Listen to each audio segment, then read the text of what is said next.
नमस्कार दोस्तों, मैं हरपाल सिंह क्लोरा और आप देख रहे हैं खेलो इंडिया न्यूज़। भारत जैसे जैसे हमारे महिला खिलाड़ियों के लिए और नए नए प्रोग्राम लेके आ रहा है, स्पोर्ट्स में बढ़ावा दे रहा है, उसी बीच एक बेहद दुखद खबर जो है वो गुरुग्राम से आई है। एक उभरती टेनिस स्टार की दुखद अंत की खबर आई।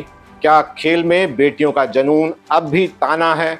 अस्मिता जैसी पहल भी क्या हमारे देश के नागरिकों की मानसिकता नहीं बदल पा रही है? हरियाणा के गुरुग्राम से एक दिल दहला देने वाली घटना सामने आई, जिसने खेल जगत और समाज दोनों को झकझोर कर रख दिया है। 25 वर्षीय राज्य स्तरीय टेनिस खिलाड़ी राधिका यादव की उनके ही पिता दीपक यादव ने घर में गोली मारकर हत्या कर दी। यह घटना न केवल घरेलू हिंसा का विभत्स उदाहरण है, बल्कि उस संकीर्ण मानसिकता पर भी करारा प्रहार है जो बेटियों की आज़ादी, उनकी पहचान और खेल के प्रति उनके समर्पण को स्वीकार नहीं कर पाती। यह तब हो रहा है जब भारतीय खेल प्राधिकरण साई जैसी संस्थाएं महिला खेल भागीदारी को बढ़ावा देने के लिए अस्मिता जैसे कार्यक्रम चला रही है। पुलिस के अनुसार गुरुवार सुबह लगभग 10:30 बजे सेक्टर 56 पुलिस स्टेशन को एक निजी अस्पताल से सूचना मिली कि एक युवती को गोली लगने के बाद लाया गया है। अस्पताल पहुंचने पर डॉक्टरों ने उसे मृत घोषित कर दिया। बाद में उसकी पहचान राधिका यादव के रूप में हुई, जो एक टेनिस अकादमी चलाती हैं और उन्होंने राष्ट्रीय व अंतर्राष्ट्रीय स्तर पर भारत का प्रतिनिधित्व किया है। गर्ल्स अंडर 18 कैटेगरी में उनकी करियर सर्वश्रेष्ठ विश्व रैंकिंग 75 थी। एक ऐसी उपलब्धि जो किसी भी खिलाड़ी के लिए एक गर्व का विषय होती है। घटना के समय राधिका अपने घर में खाना बना रही थी, तभी उनके पिता दीपक यादव ने अपनी लाइसेंसी पिस्तौल से 3 गोलियां चलाई, जिसमें से एक राधिका के कमर में लगी। गोली की आवाज सुनकर उनके चाचा कुलदीप यादव और उनके बेटे पीयूष राधिका को तुरंत अस्पताल ले गए, लेकिन तब तक बहुत देर हो चुकी थी। खेल के प्रति जुनून बना जान का दुश्मन दीपक यादव को उसी घर से गिरफ्तार कर लिया गया और पूछताछ के दौरान उन्होंने अपना अपराध कबूल कर लिया। उन्होंने बताया कि वह इस बात से परेशान थे कि उनकी बेटी अकेले टेनिस अकादमी चला रही है। उनका मानना था कि उनका परिवार आर्थिक रूप से संपन्न है और राधिका को काम करने की कोई आवश्यकता नहीं थी। गुरुग्राम पुलिस के पीआरओ संदीप कुमार ने बताया, दीपक यादव अपनी बेटी को कई बार अकादमी बंद करने के लिए कह चुके थे, लेकिन राधिका ने साफ मना कर दिया। इसी बात को लेकर दोनों में अक्सर बहस होती थी और गुस्से में आकर उनके पिता ने गोली मार दी। यह कितना विरोधाभासी है कि एक पिता अपनी बेटी के उस जुनून को नहीं समझ पाया जिसके दम पर उसने भारत का नाम रोशन किया। राधिका सिर्फ एक खिलाड़ी नहीं थी, बल्कि एक कोच के तौर पर वह अगली पीढ़ी के लिए खिलाड़ियों को भी तैयार कर रही थी। उनका समर्पण और आत्मनिर्भरता ही उनके पिता को नागवार गुजरा। समाज की कुंठित मानसिकता और बेटी की कमाई का ताना। पुलिस के अफसर के अनुसार दीपक यादव ने यह भी कबूल किया कि जब वह अपने गांव वजीराबाद में दूध लेने जाते थे तो लोग उन्हें ताना मारते थे कि घर बेटी की कमाई से चल रहा है। सेक्टर 56 पुलिस स्टेशन के एसएचओ विनोद कुमार ने कहा, उसे गांव में लोग ताना देते थे, वह बेटी की कमाई पर जी रहा है। इससे वह मानसिक रूप से टूट गया था। राधिका की बढ़ती पहचान और स्वतंत्रता भी उसे मंजूर नहीं थी।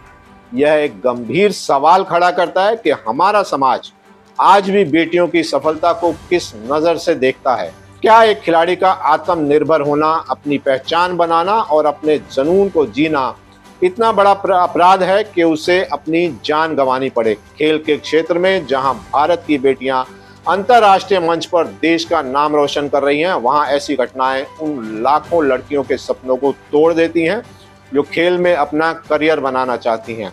खेलो इंडिया के तहत अस्मिता जैसी भी पहल क्या नाकाम है?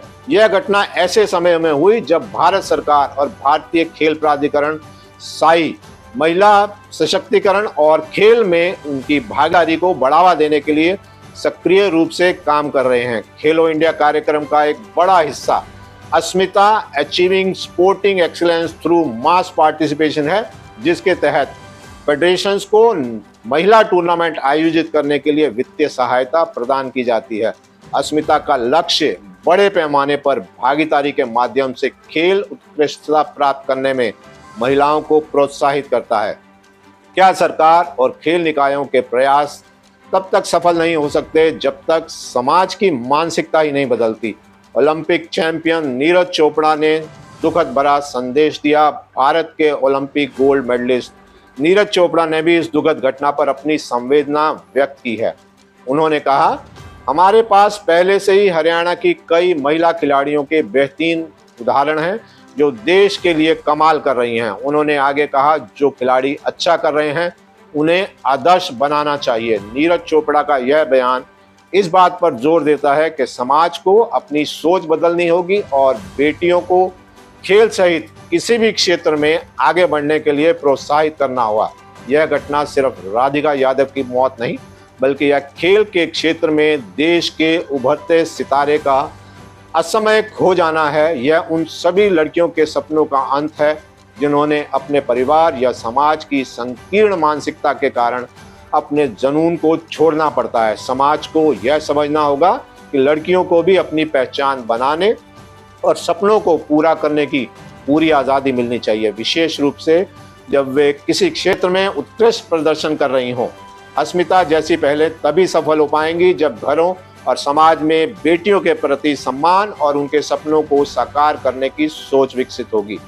तभी हम एक ऐसे समाज का निर्माण कर पाएंगे जहां खेल में बेटियों का जुनून ताना नहीं बल्कि सम्मान का प्रतीक होगा। दीपक यादव को शुक्रवार को सिटी कोर्ट में पेश किया गया, जहां से उन्हें एक दिन की पुलिस रिमांड पर भेजा गया। पुलिस इस मामले के वैज्ञानिक तरीकों से जांच कर रही है और सभी फॉरेंसिक सबूत इकट्ठा किए जा चुके हैं। पोस्टमार्टम रिपोर्ट का इंतजार है। इस मामले में न्याय मिलना जरूरी है ताकि ऐसी घटनाएं दोबारा ना हो और बेटियों को बिना किसी डर के अपने सपनों को जीने का मौका मिल सके।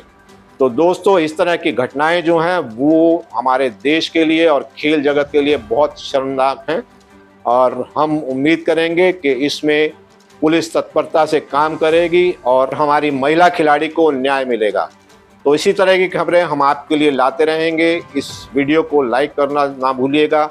चैनल सब्सक्राइब नहीं किया तो चैनल ज़रूर सब्सक्राइब करिएगा। हम आपके पास इसी तरह की खबरें लेके आते रहेंगे। खेल जगत से जुड़ी हर खबर इनसाइड आप तक लाने की जिम्मेदारी हमारी है।